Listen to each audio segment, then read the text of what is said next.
Oh, i ricordi dei bei tempi che furono,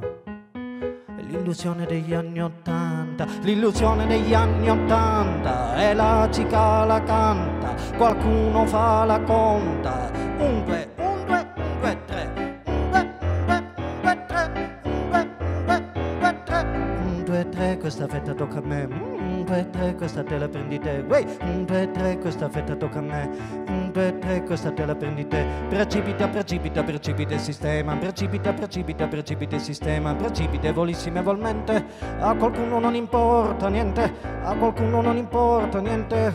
wey. Allora, io magicamente devo dire che le composizioni che ho appena eseguito sono nate spontaneamente, direttamente, piano e voce,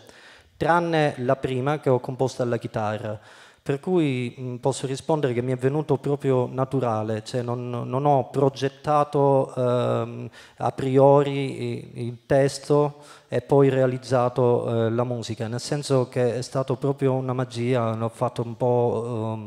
po' spontaneamente. E quindi